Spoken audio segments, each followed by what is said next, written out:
This is Ben. Ben came to see me with a sore shoulder. He was getting pain in not only unloaded movements but also loaded movements when he was training at the gym. After asking Ben some questions about his shoulder, we moved on to perform some manual muscle tests to see if we could provoke Ben's pain. This could be done in a number of positions, so we then moved into some movement-based testing to see if we could find where the fault began. Here you'll see Ben performing an active prone lying shoulder extension test. What we're looking for here is that Ben can show 50 degrees of extension at the shoulder, and as you can see in this video, Ben's failing to do that and only showing 25 degrees of shoulder extension. You'll now see that we're performing the same test with me performing the movement for Ben passively. In this scenario, we can clearly see that Ben now has 50 degrees of extension at the shoulder, except he just wasn't able to get there himself. This is the indicator that we use that really shows that there is a motor control deficit within Ben, and one of the contributing factors to his pain is his inability to access the true ranges of extension that we can clearly see his shoulder has. We now move on to a prone lying active external rotation test of the shoulder. In this example, you can see that Ben has 50 degrees of external range of motion. The criteria we're looking for is 90 degrees of external rotation, which shows that Ben's not meeting the required mark. You can now see in the passive example of external rotation that Ben not only has 90 degrees, but he even has more movement, totaling 110 degrees of rotation through the shoulder. This really highlights again that Ben has some motor control limitations through the shoulder, as he is unable to access the full movement that we can now see this shoulder is capable of showing.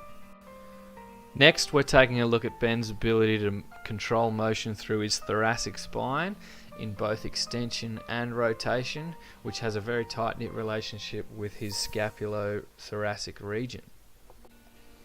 As you can see, Ben's ability to express extension and rotation to the left is 25 degrees, whereas if we can compare that to what he can show on his right hand side, you'll see that he can show 55 degrees.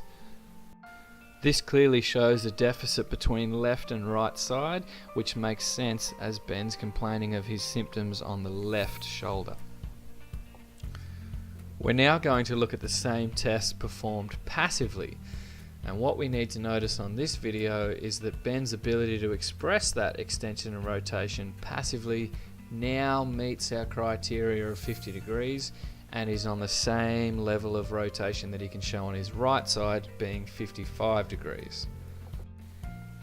You will see that there is no significant difference between active range of motion and passive range of motion to the right.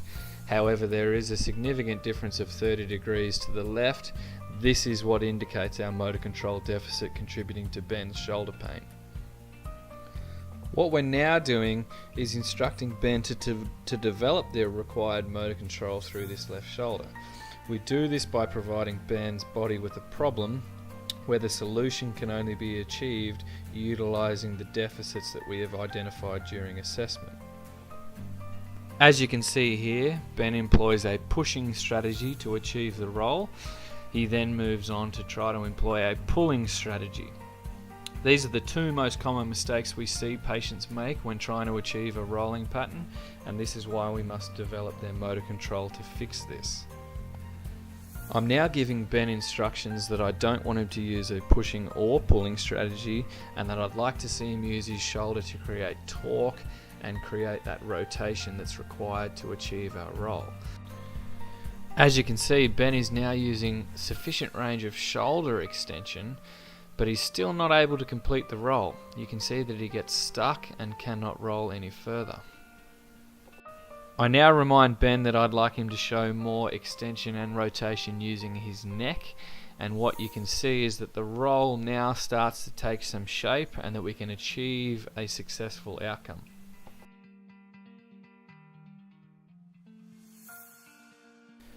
So, what have we changed? Here's Ben's external rotation testing after our rolls. You can now see he clearly has 100 degrees of range of motion. compare that to his 50 degrees that he showed before intervention, and we now have the same amount in active and passive range of motion. Looking at shoulder extension, Ben now shows 50 degrees of extension when compared to his pre-roll mark of 25 degrees. Now comparing that to the passive range of motion, you can see that they are in fact the same. Lastly, we'll take a look at thoracic rotation. You can now see that Ben is showing 55 degrees of rotation, comparing that to his pre-roll mark of 25 degrees, and compare that again to his passive mark of 55 degrees. Our post-intervention testing confirms that there has been sufficient levels of motor control development for Ben. We then went and checked our pain provocation tests that we completed at the start, and Ben was finding that there was significantly less pain experienced in his shoulder than there was before the rolling patterns. So that concludes our sneak peek into literally a very small section of the MoveWELL system. I know you all would have gained a lot out of seeing firsthand how easy it can be to improve someone's function and overall health. For those who are wanting more information, I would love it if you would join our private Facebook group, where I'll be continually uploading content to help you with all your symptoms and educating you on how MoveWELL can be the solution that you are looking for. So what are you waiting for? The links are below. Click to join and start to move well today.